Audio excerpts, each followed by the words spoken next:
La la la la la la. Leonie Dawson refuses to be categorized that podcast. Oh my god. Fireworks. Other celebratory explosions. Yay! We're back. Leonie Dawson refused to be categorized the first episode for 2022.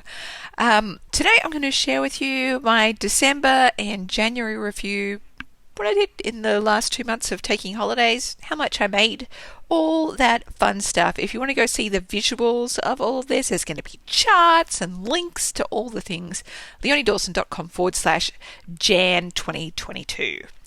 So, this whole review thing. It's a tradition that I've been doing since April last year. Oh my god, heading close to a year of it. And it's where I like to kind of take you behind the scenes in my business and my life and share kind of behind the scenes numbers as well, cover life blessings, challenges, what I've created, and my goals for the next month as well. So I've really just been on a 2-month holiday. It feels really weird talking to you. It feels like it's been forever. It's so good to catch up. Hi. For me, I took off December and January as a holiday for the first time ever in my business, really.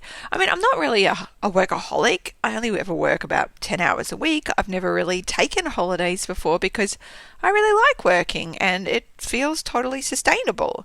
For me, last Christmas, I decided to try taking off a month over school holidays. So that was Christmas 2020.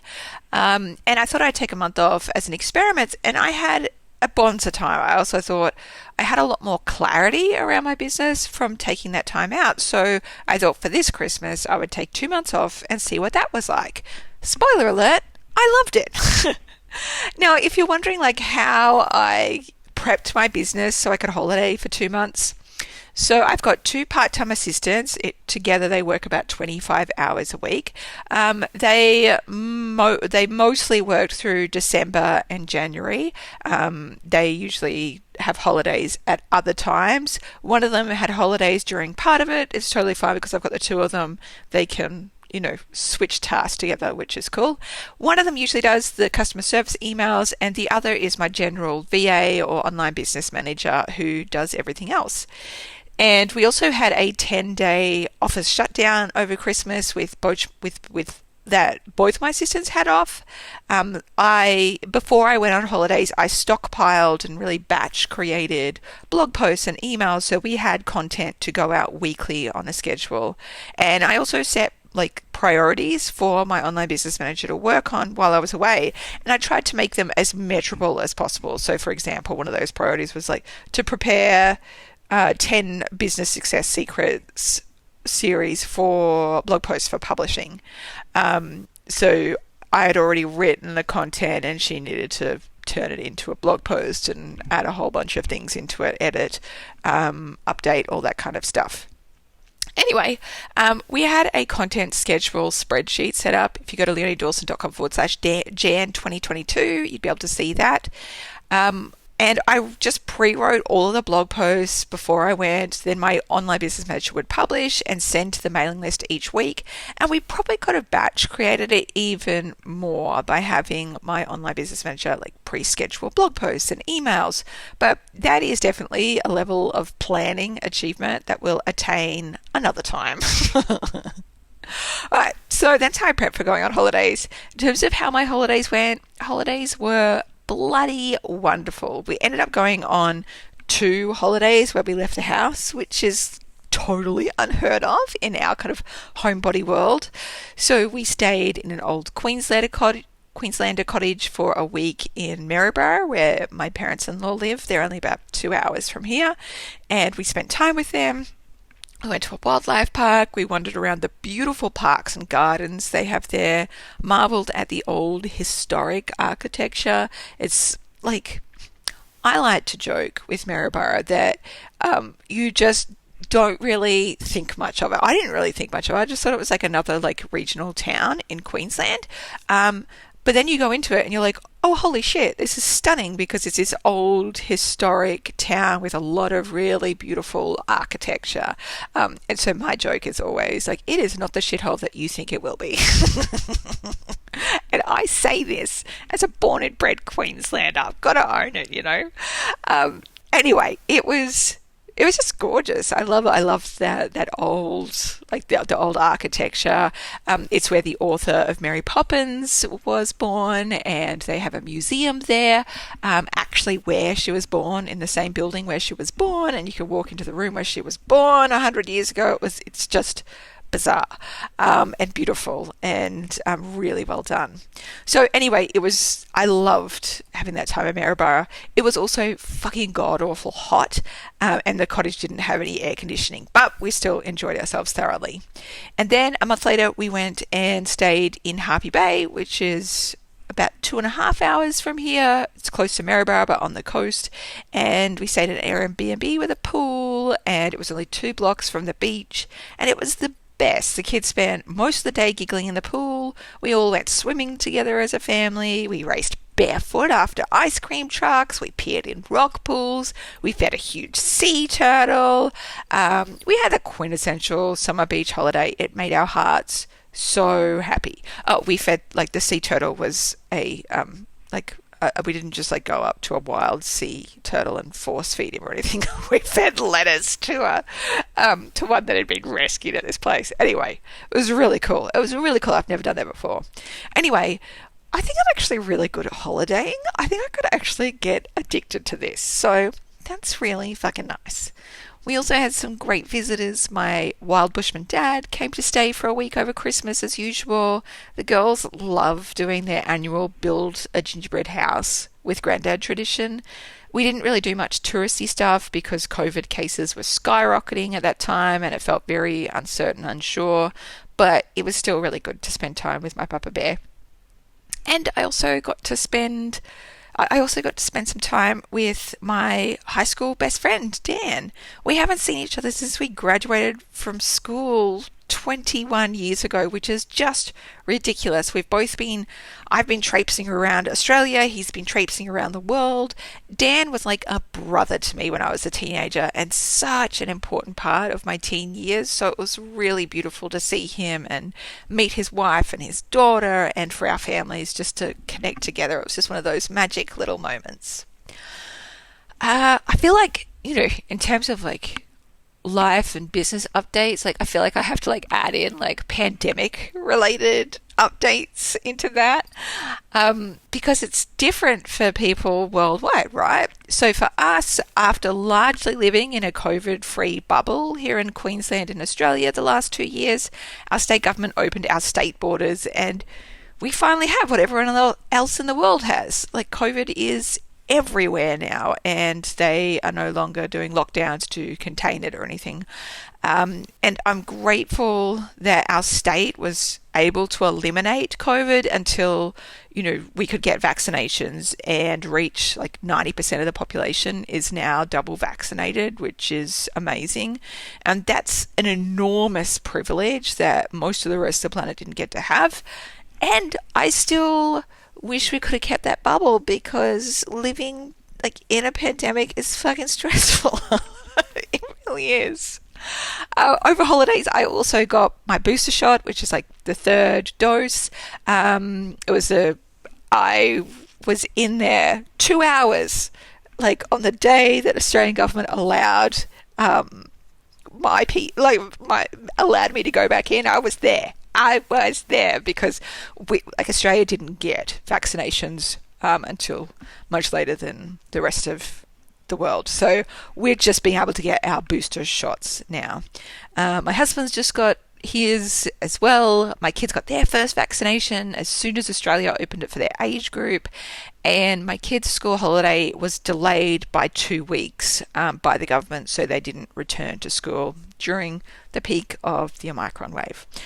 So that's where we're at with that. We're all vaccinated as much as we can be, and just hoping for the best. Really? Just hoping for the best. All right. Other things I did on holidays. I fully let myself go these holidays. I let myself go. I was full sloth. No productivity, no pushing to be anything but lazy. It was a real summer holiday. I got addicted to an app called Pocket Styler, which is this like fashion styling app. And you know me, fashion is usually not my jam, but it definitely is my eldest kids. So we did it together and it was bloody fun. I also played, and I'm shit you not, I played 800 levels of another stupid game called Water Sort Puzzle. I just had to move colours around. I don't know. I was just being a basic bitch, guys, and that's fine because usually I actually don't play games. I don't play games on my computer or my iPad because I just don't. Because usually I'd prefer to be working if I was going to be on the computer or the iPad, you know? So, or doing something else. But, you know, it was a holiday, so I was like, whatever. I'm going to do whatever. I also got addicted to Wordle like the rest of the planet, and I feel so fucking smug that I haven't lost one yet. My husband and my oldest kid watched the complete set of Harry Potter movies. I tried to, but they're still too scary for me. Really, I am a delicate petal. I also watched a lot of Christmas rom-com movies, which is so funny and so cringy all at once. I read a lot of trashy books. Yay! And we did a lot of walking. Like my kids, my youngest wanted to go on her bicycle and my eldest wanted to go on her skateboard. So we just went on a lot of walks like that. And I didn't really socialize much outside of my family, but we did have a really lovely picnic at the river with my kids' friends as well. So all up, I read 34 books in December and January.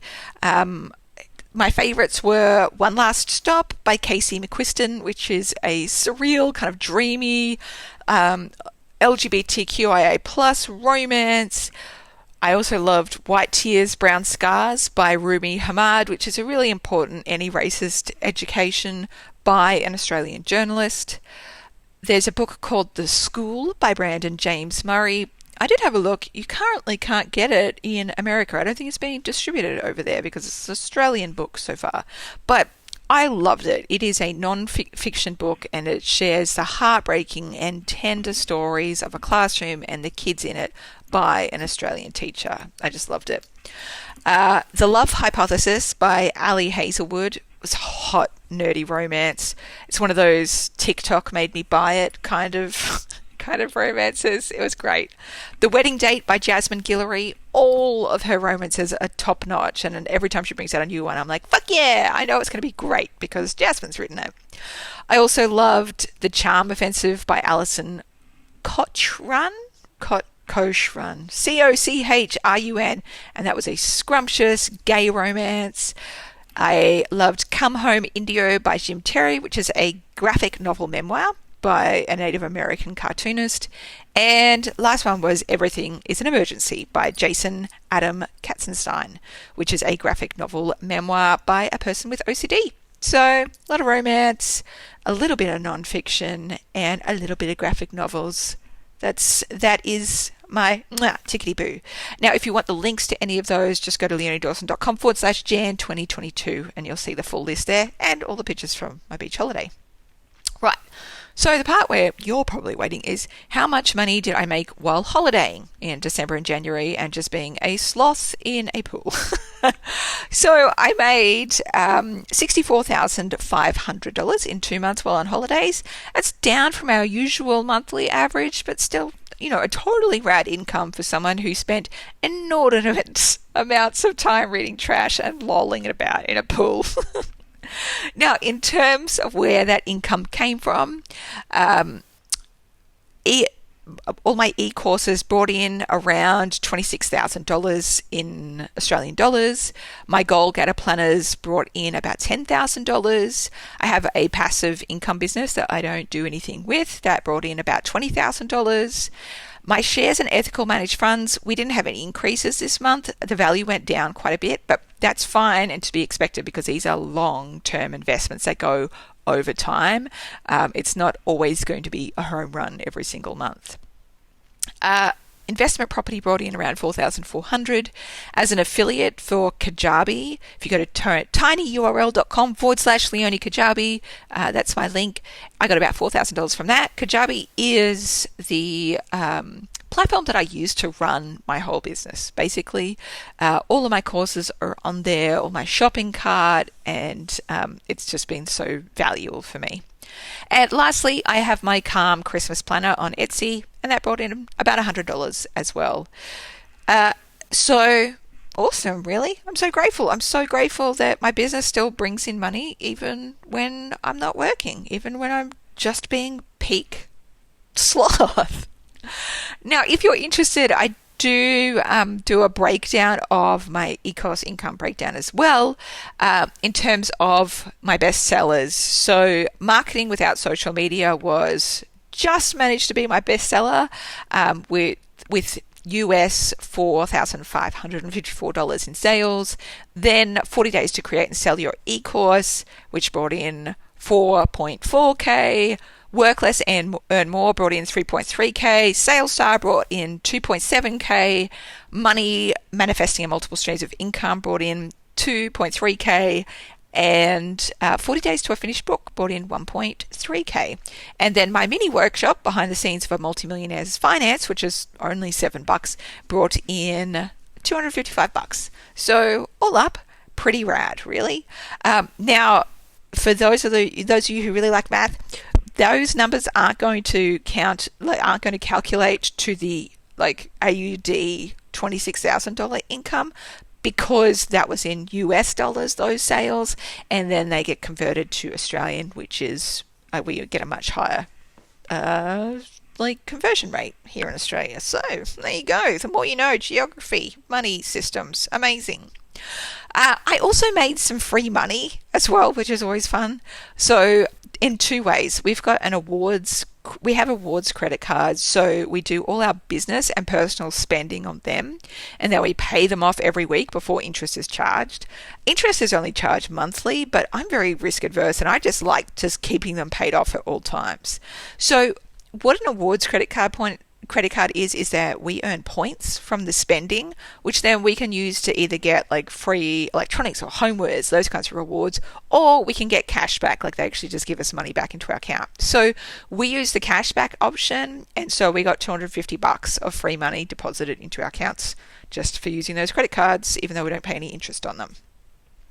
I also use the free Honey app, Honey, when buying online to get the best deals and coupon codes on purchases. I love using it just for that feature. It's fairly often that I'll find a $10 to $20 saving on an online order. And on top of that, you can get rewards on your earnings. So I earned a $40 gift card from them as well. Nice. I love a bit of free money. I had a bunch of blog posts published while I was away, including how to get booked on podcasts and interviews. We did our usual great annual workbook giveaway for nonprofits. So if you're a nonprofit organization or you know of one that would like to use our workbooks with your clients, feel free to contact us, and we're happy to give them to you free of charge to use with clients. We also, my online business manager, Zeta, did a guest post for me called How to Set Goals When You Are Pandemic and Miserable and Burnt Out, and I fucking loved it so much.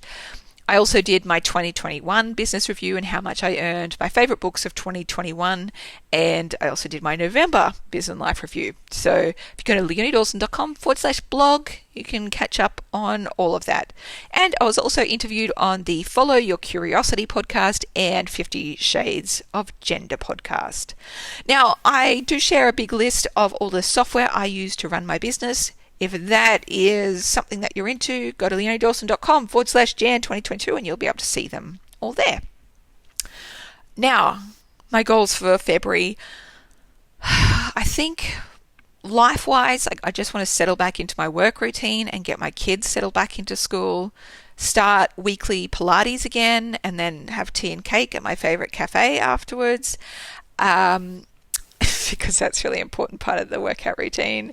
I want to finish doing my Goal Getter Life workbook planning for the year, because I've been doing them for I think this is my 12th year. I wrote them for myself really to help me set goals for every single area of my life and business. And they've just been such an integral part of my year and makes a huge difference to what I get done. And so, even though nearly 500,000 people have now used them, mostly like I'm grateful that I made them just for me. Like I'm super grateful that you guys love them too. Yay! But they're my jam. Like they're so important to me. Anyway, I didn't do them over January, which I usually do, because I was busy being a fucking water sloth, guys. And so I'm going to get that done because it will help me feel so much more aligned. And I need to do a couple like life admin things. I need to maybe start having a look at high schools for my eldest daughter and start looking at school tours. We've got to get our investment house organized and yeah, crack on really. And in terms of business, I want to do my goal getter business workbook planning for the year, do a live round launch of a course. So I'll let you guys know about that ASAP. I also want to complete another like project 10%. I've talked about these before, but where we try and improve the results in our business by 10%. This one will be on Pinterest. Because it's a really useful search engine. Like, I don't think Pinterest is a social media. I think it's more of a search engine, and it can bring in quite a bit of traffic. Mostly, I just want to get back into the swing of creating again and, decide on what I want to do next. Anyway, it is a joy to be back. I think I might have to do a, like, entrepreneur and car talking shit episode, so that we can just absolutely hash out everything and more. But this is just a nice way to say like, hi, I'm back.